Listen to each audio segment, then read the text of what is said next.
Hey guys, welcome back to my channel. It's your girl Fee, and today I'm back with a treat for my Sunday dessert. So guys, today I'll be making one of my favorite chocolate cake, and it's called a Sacher Torte. The first step in making the Sacher Torte is to cream your butter and your icing and sugar together.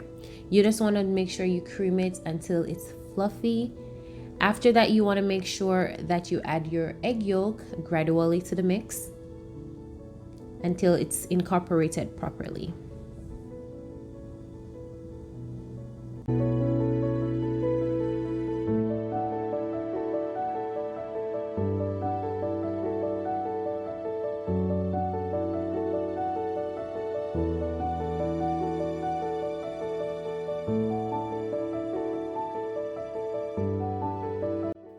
So off camera, I melted my chocolate in the microwave for a minute, and you want to make sure that you allow your chocolate to be at least cool before you add it to your mixture, because you don't want to change the consistency of the mixture by adding hot chocolate.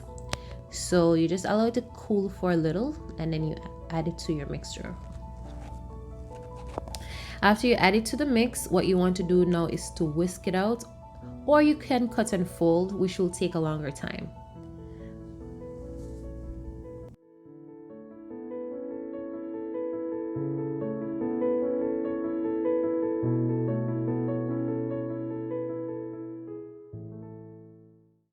So now we're gonna make a meringue mixture to add to the mix that we already have, the chocolate mix. So what you want to do is to whisk your egg white, and then you're gonna add a little salt for flavor, and then you're gonna add in your granulated sugar, and you want to keep whisking until your egg white becomes stiff. So that's when you know that your meringue is ready to add to your mix. To know if your meringue mix is ready, what you want to do is to check for a stiff peak, just like this. And then now you can add it to your chocolate mix. And what you want to do now is to cut and fold, just like what I'm demonstrating in the video.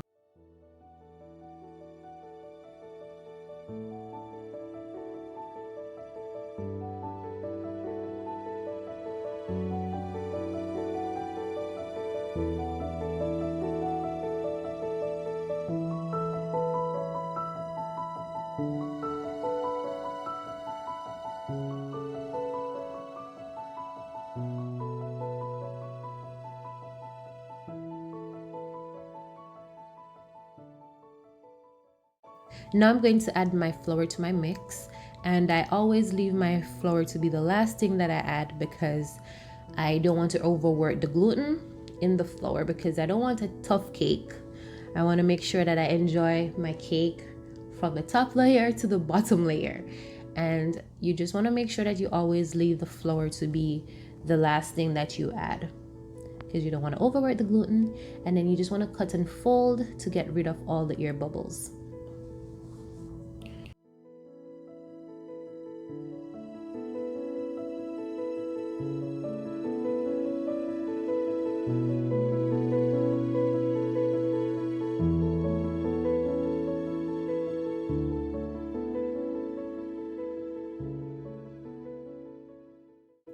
Off camera, I prepared my cake pan, and I also preheat my oven to 350 Fahrenheit. And this is the consistency you want when you make your cake. You want to have a runny consistency, and you just want to pour that in and then put it in the oven to bake for 30 to 35 minutes or until it's done.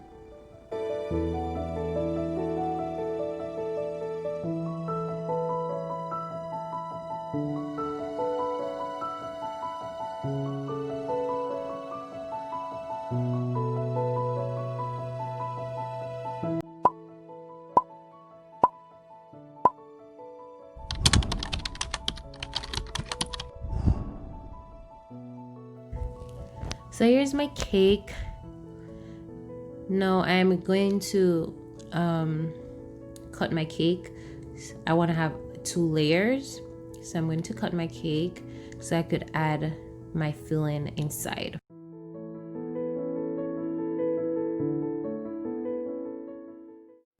So I'm using the apricot from the jar, that I bought from the store.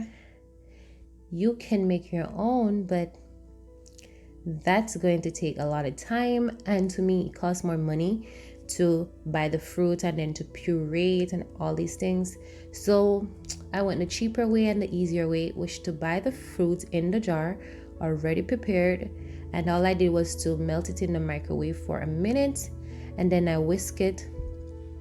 Now I'm just going to apply it to my cake, and you want to put a generous amount onto your cake because you want to have that flavor into your cake when you bite in it. So put as much as you want on it.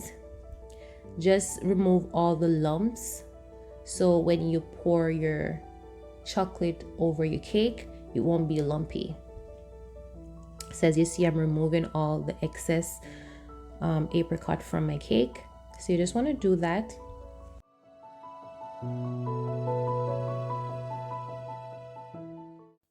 Now I'm going to make my chocolate glaze to go over my cake, and the first step in doing that, you want to make a simple syrup.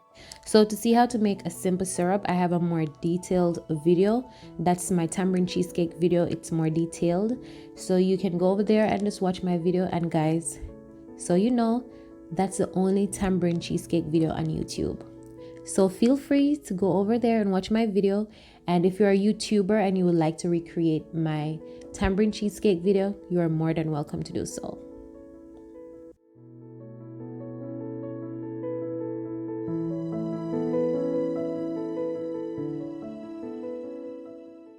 So after you add your chocolate to your hot simple syrup, what you want to do is to mix it out, and you just want to do this until your mixture is smooth. Then you know that you remove all the lumps from the chocolate, just like this. So when you have this consistency, what you want to do now is to pour it over your cake. So you just want to do this as quick as possible so you can have an even layer over your cake. You just keep adding the hot chocolate glaze over your cake, and then what you want to do is to allow it to drain, and then you can remove all the excess chocolate. You want it to set and look like this. Before you write on your cake or you add any form of decoration to it, you want to allow it to set first, which is like this. Now it's hard, just like how your chocolate will be. It's not hard. So now I add some raspberry to mine. I did not write on mine, I just add some raspberry with some fresh mint, and that's my end product. Don't forget to like, comment, share, and subscribe to my YouTube channel. And if it's your first time watching my video, you are more than welcome to be a part of my YouTube family. And if you are already a Fefe fam, thank you so much for always supporting me. I truly appreciate it. And if you ever make this cake at home, don't forget to send me a picture on any one of my socials. Love you guys. See you in my next video.